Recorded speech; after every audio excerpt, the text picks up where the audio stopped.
नमस्कार, मैं हूं आपके साथ अंकिता पाल। ब्रीडिंग की शुरुआत करते हैं इस वक्त की बड़ी खबर के साथ में।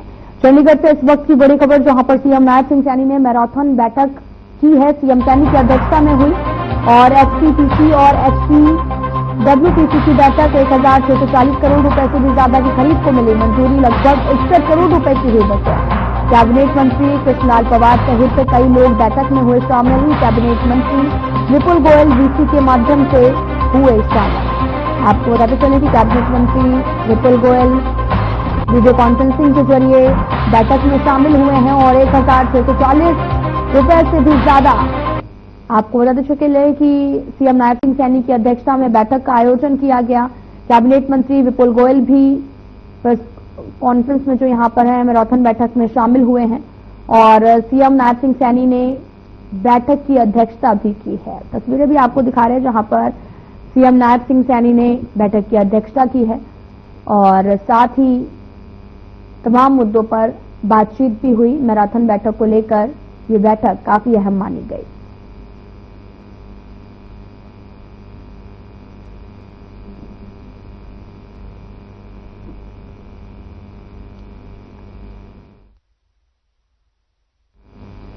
राहुल गांधी 4 जून को हरियाणा दौरे पर आएंगे और इस मौके पर वे हरियाणा में संगठनात्मक बदलाव की प्रक्रिया की शुरुआत करेंगे। इस दौरान वे चंडीगढ़ में इस उद्देश्य के लिए नामित 21 एआईसीसी पर्यवेक्षकों के साथ बातचीत भी करेंगे। पार्टी के अंदरूनी सूत्रों के अनुसार 4 जून की बैठक में उस प्रक्रिया की योजना बनाई जाएगी जिसके तहत हरियाणा इकाई प्रमुखों की नियुक्ति की जाएगी, जहां पिछले 11 सालों से गांव स्तर के पदाधिकारी नहीं है। साथ ही राहुल गांधी के दौरे को लेकर हरियाणा कांग्रेस ने पर्यवेक्षकों और ऑब्जर्वर की नियुक्तियां भी की हैं।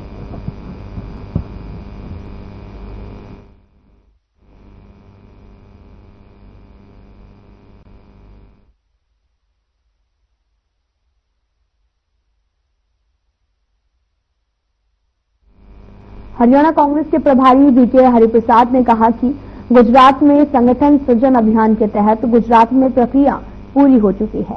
डिस्ट्रिक्ट प्रेसिडेंट बनने भी जा रहे हैं और उसमें अलग तरीका अपनाने जा रहे हैं। 5 साल तक जिसने भी सेवा की है वो डिस्ट्रिक्ट प्रेसिडेंट के लिए दावेदारी कर सकते हैं। एआईसीसी और पीसीसी ऑब्जर्वर उससे बात करेंगे।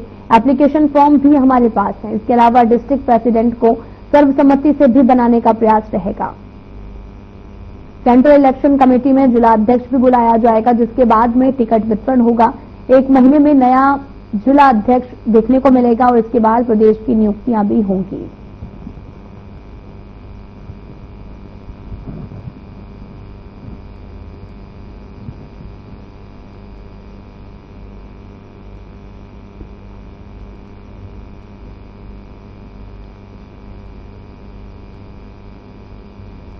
हरियाणा सरकार ने सड़क सुरक्षा को बढ़ावा देने, सड़क दुर्घटनाओं में कमी लाने के लिए महत्वपूर्ण बैठक की है और कदम भी उठाए हैं, जहां पर मुख्य सचिव अनुराग रस्तोगी की अध्यक्षता में सड़क सुरक्षा कोष प्रबंधन समिति की 8वीं बैठक में साल 2025-26 में बजट को मंजूरी दी। इस बजट का उद्देश्य सड़क दुर्घटनाओं में होने वाली मौतों को कम करना है और प्रदेश भर में आपातकालीन प्रतिक्रिया प्रणाली को बढ़ावा भी देना है।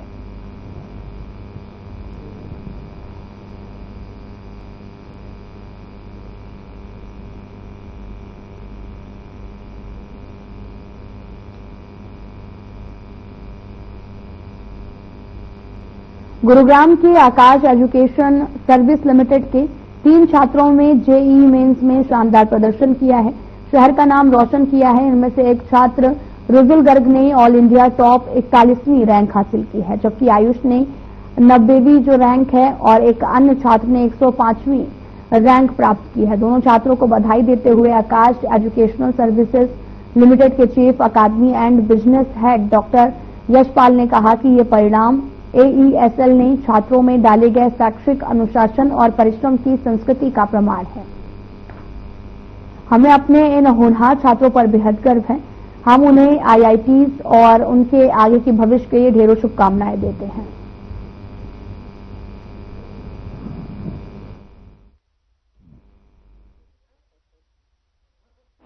ये समाज को मिठाई नमस्ते, मेरा नाम आयुष अग्रवाल है और मैंने ऑल इंडिया रैंक 90 अटेन की है जेईई एडवांस 2025 में। आयुष, कितनी मुश्किलों का सामना करना पड़ा आपको इस रैंक तक हासिल करने?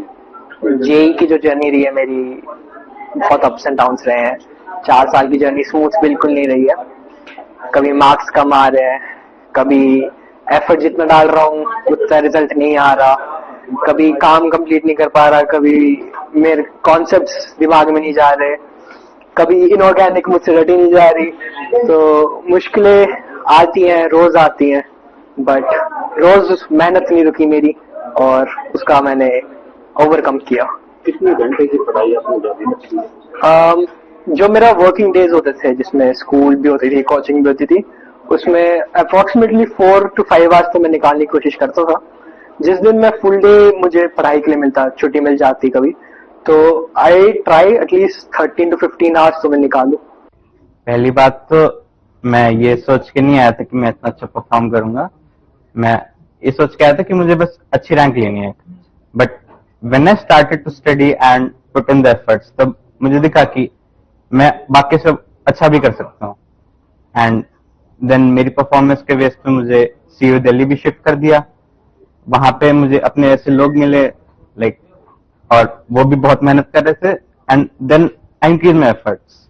इतना खैर हमने भी उम्मीद नहीं की थी जब शुरू में भेजा था इसको, कि बस ये था कि कॉलेज अच्छा मिल जाए और बच्चा कर ले अपने मन की। बट उम्मीदों से ज्यादा लिया इसने, अच्छा किया बहुत। पढ़ाई के दौरान कभी ऐसा हुआ कि मूड ना हो उसका और जबरदस्ती आपको करनी पड़ी? नहीं सर, ऐसा कभी नहीं हुआ। हमें ये कहना पड़ता था कि थोड़ा ब्रेक ले लो, बीच बीच में कर लेता था वो। मेरा नाम अनुराधा गुप्ता है। मैं आयुष अग्रवाल की मदर हूँ, जिसकी AIR रैंक जो है वो 90 आई है और उसने जो मेहनत की उसका फल मिला है उसको। और उसकी सफर में जो थे वो Mishra sir, Pankaj sir, Ashutosh sir, Shiv sir, सबने बहुत साथ दिया है। हर मोड़ पे जहाँ जहाँ ये डाउन फील किया वहाँ उन्होंने बहुत साथ दिया है और तभी उसकी मेहनत पे आज वो यहाँ पे खड़ा है।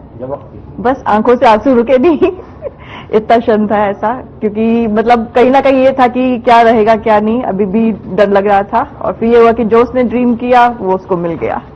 दोनों बच्चों के बारे में जो कहना चाहूंगा ये कि दोनों बच्चों ने अपने बारे में जो बताई बात सच है।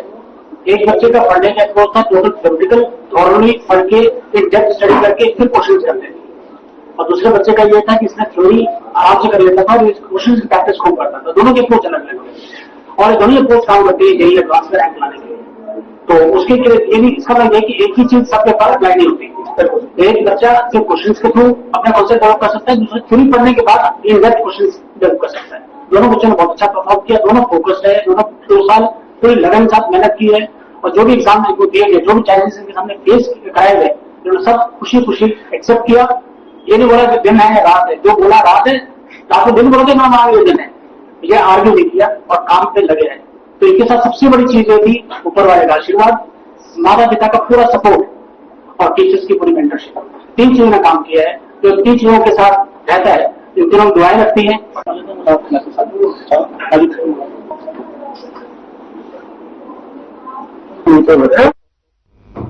राज्यसभा सांसद किरण चौधरी ने तोशाम क्षेत्र के आधा दर्जन से भी अधिक गांवों का दौरा किया है, लोगों की जन समस्याओं को सुना है।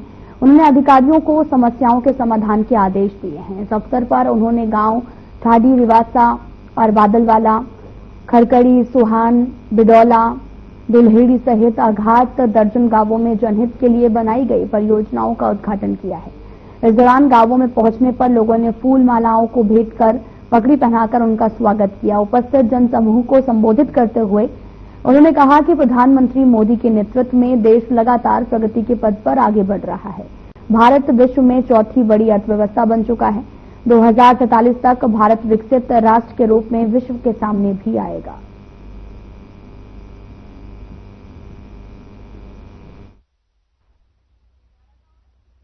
ये हमारे देश का सौभाग्य है कि हमारे को एक ऐसा सशक्त नेता जो है मोदी जी के रूप में मिला है, जिसने पिछले सालों के अंदर देश को जो है उस प्रगति के ऊपर जो है लेकर आए हैं, जो आज जो है हम पूरे विश्व भर की चौथी जो है अर्थव्यवस्था जो है हम लोग बन चुके हैं।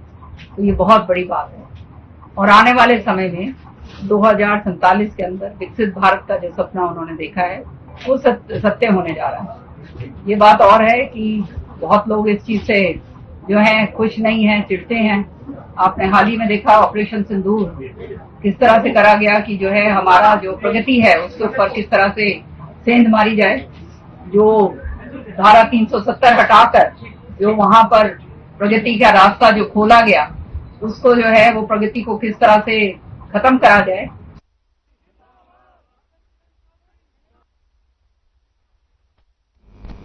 हरियाणा के मुख्यमंत्री कार्यालय में हाल ही में एक बड़ा फेरबदल हुआ है, जिसमें कई अधिकारियों के विभागों में बदलाव किया गया है और इस बदलाव के तहत में मुख्य प्रधान सचिव राजेश खुल्लर के 16 विभाग, प्रिंसिपल सेक्रेटरी मुख्यमंत्री अरुण गुप्ता के 11 विभाग, अतिरिक्त प्रिंसिपल सेक्रेटरी साकेत कुमार के 9 विभाग और डिप्टी प्रिंसिपल सेक्रेटरी मुख्यमंत्री यशपाल के 8 विभाग, मुख्यमंत्री ओएसडी के कुल 13 विभागों में फेरबदल हुआ है।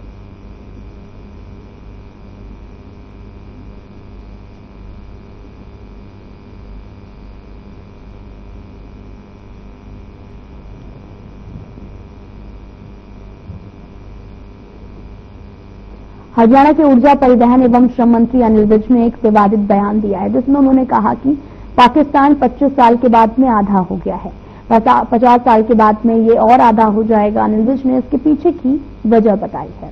कहा कि पाकिस्तान का नाम 8 अक्षरों से बना है जो आगे घटता ही जाएगा, जबकि हिंदुस्तान 9 अक्षरों से बना है जो स्थिर रहेगा।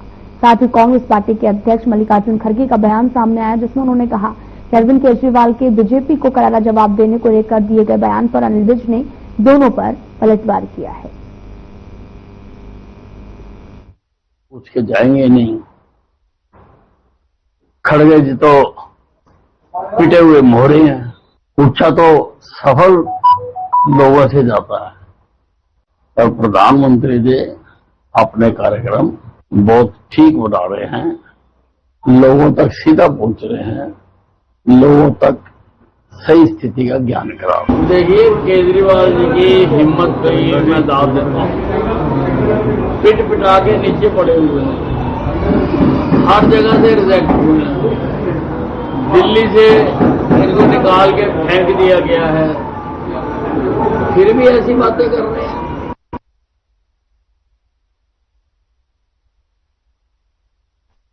हरियाणा में कोरोना वायरस के मामले फिर से बढ़ने लगे हैं। सोमवार को राज्य में 18 नए मामले सामने आए, जिनमें से गुरुग्राम और करनाल में 5-5, फरीदाबाद में 4, अंबाला में 2 और झज्जर और सोनीपत में 1-1 मामला भी दर्ज किया गया है। राज्य में अब कोरोना के एक्टिव मरीजों की संख्या बढ़कर 44 हो गई है, जबकि 2 मरीज इलाज के बाद स्वस्थ घोषित किए गए हैं।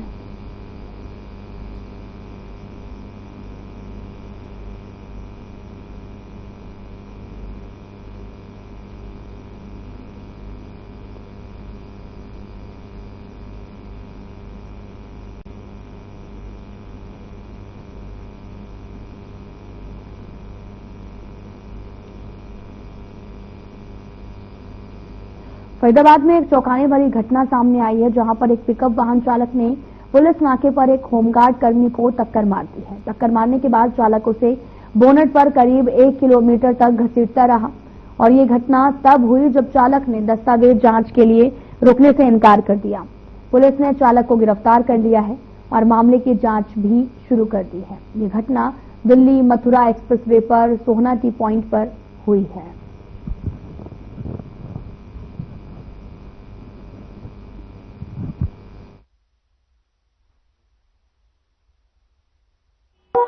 सर, ये 31 तारीख की बात है।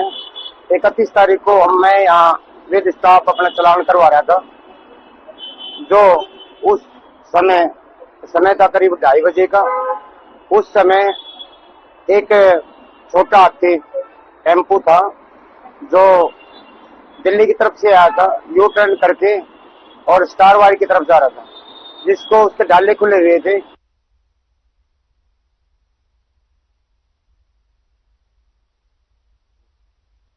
महंतगढ़ में कनीना के पास में गांव उन्हानी में रात को करीब 1:30 बजे हादसा हो गया, जिसमें कार में सवार 4 लोगों की मौत हो गई है।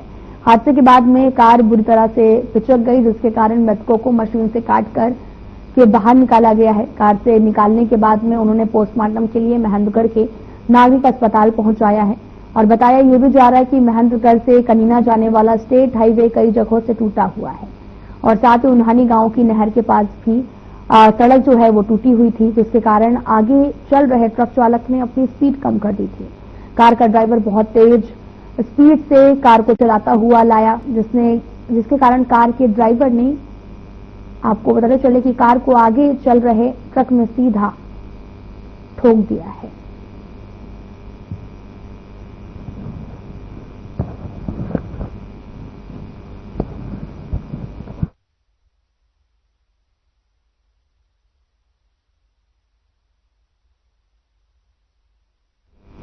पलवल में एक के बाद में एक फर्जी अस्पतालों का खुलासा होने लगा है।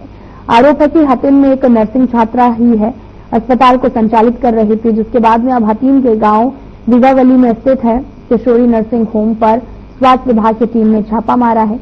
पलवल जिला मुख्य चिकित्सक अधिकारी डॉक्टर जय भगवान जाठन ने बताया कि टीम ने किशोरी नर्सिंग होम पर जब छापा मारा तो एक अबॉर्शन के लिए जबकि 2 डिलीवरी के लिए पेशेंट मिले। उन्होंने बताया कि 12वीं पास कथित डॉक्टर राजरानी द्वारा इस अस्पताल को चलाया जा रहा था। अस्पताल में एमटीपी किट भी बरामद की गई है, जिस पर अब आगे की कार्रवाई की जा रही है।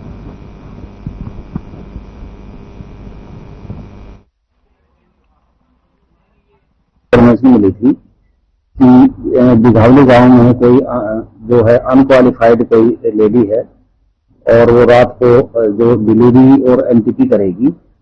तो जैसे ही मेरे को इन्फॉर्मेशन मिली तो मैंने अपने जो है doctor Rahul, doctor Parveen, doctor Naveen Sharma, doctor Jagriti और जो हमारे लीगल एडवाइजर है कमल, इन 5 लोगों की जो है टीम बनाई और ये जो टीम है वहां पे 8 बजे पहुंची है पुलिस को लेकर के। तो वहां पे जैसे ही हमारी टीम पहुंची, इन्होंने जो एक कमरे में वो बंद हो गई, वो जो लेडी थी जो अपने आपको डॉक्टर प्रोजेक्ट करती थी, उसका नाम राजरानी है और वो 12th पास है। उसके पास कोई इस तरह की जो है डॉक्टरी की कोई डिग्री नहीं है। तो लेडी पुलिस बुला के वो कमरे खोले गए, बाथरूम से उस लेडी को निकाला गया जो डॉक्टर राजरानी बताई जाती है। तो हमने अंदर देखा तो 2 पेशेंट मिले वहां पे, एक की डिलीवरी हो चुकी थी और एक और पेशेंट था वहां पे। तो उसके बाद जैसे ही हमारी टीम ने पूरा इंस्पेक्शन किया तो वहां पे जो है एमटीपी की किट और एमटीपी के इंस्ट्रूमेंट्स, सक्शन मशीन और जो डिलीवरी के अंदर जो दवाइयां प्रयोग होती हैं वो सब मिली हैं। रेवाड़ी के माल गोदाम रोड पर नगर परिषद की जमीन पर किसी ने शनिवार और रविवार 2 दिन की सरकारी छुट्टी का फायदा उठाते हुए लगभग पूरी दुकान ही बना डाली है, जिसकी शिकायत पर कार्रवाई करते हुए नगर परिषद की टीम ने सोमवार को इस पर लाल पंजा चलाकर धराशाही कर दिया है। पूरी कार्रवाई पर नगर परिषद के एमई ने भी आमजन को चेतावनी भरे लहजे में हिदायत दी है। किसी भी व्यक्ति को अवैध निर्माण या फिर कब्जा करने पर किसी सूरत में बख्शा नहीं जाएगा।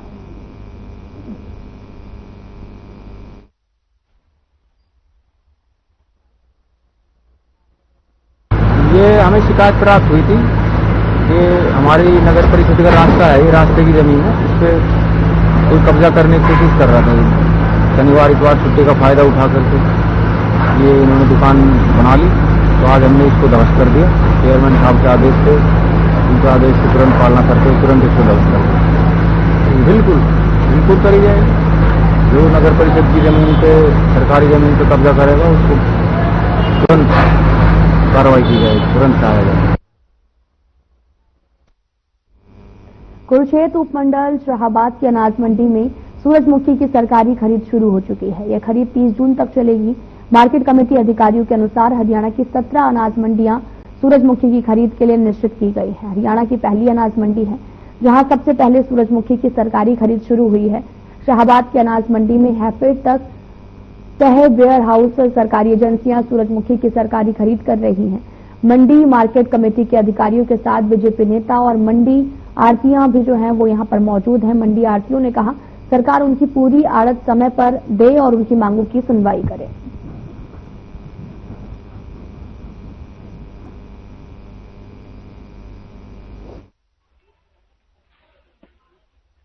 जो सरकारी रेट है MSP है, समर्थन मूल्य है 7280 रुपये है प्रति क्विंटल, सरकार द्वारा निर्धारित किया गया है। और हरियाणा में लगभग 17 मंडियां सरकार द्वारा चिन्हित की गई है जिनमें तो खरीद होगी। और खुशी की बात ये है हमारे सभी किसान भाइयों के लिए कि शाहबाद अनाज मंडी 17 मंडियों में सबसे पहली मंडी है जिसमें खरीद शुरू हो चुकी है और ये खरीद 30 जून तक चलेगी। यहाँ हैफेड और वेयर हाउस एजेंसी 2 खरीद करेंगी। आज हैफेड खरीद एजेंसी द्वारा ये खरीद शुरू कर दी गई है। किसान अपने घर से फसल लेके आता है, उसको सारा आड़ती सुखाता है, तोलता है, सब कुछ आड़ती करता है, लेकिन इसमें से आड़ती को कुछ नहीं मिलता। तो मांग क्या है आपकी, क्या चाहिए? हमारी यहाँ हम तोल देंगे, सानू आड़त आनी चाहिए। 6 महीने की असं इंतजार करते हैं सूरजमुखी आएगी, तो जो 6 महीने बाद सूरजमुखी आई सानू कुछ नहीं मिलना। मेरी दुकान से 3 मनीम के चौथा मैं लगा रात 11 बजे जाइए, सवेरे 6 बजे आइए, फिर मिलना कुछ भी नहीं।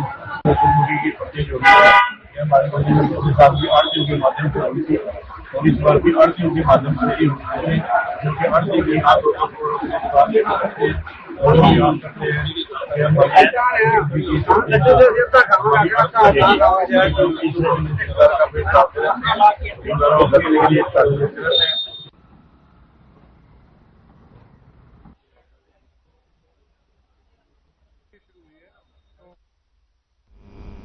नागर चौधरी में राष्ट्रीय ग्रामीण सशक्तिकरण अभियान के तहत चुने हुए पंचों का 2 दिवसीय प्रशिक्षण शिविर शुरू हुआ है। इस शिविर का उद्देश्य ग्राम पंचायतों को सशक्त बनाना, पंचों को उनके अधिकारों और जिम्मेदारियों के बारे में जागरूक करना है।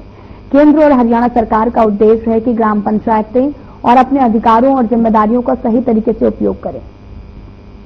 ग्रामीण विकास की योजनाओं का लाभ प्रत्येक व्यक्ति तक पहुंचाया जाए।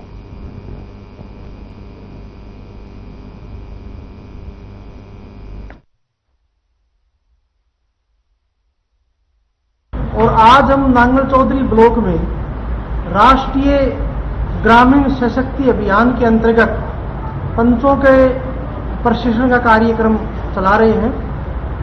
देखिए, आपको पता है कि हमारे देश में 3 स्तर पे सरकार कार्य करती है।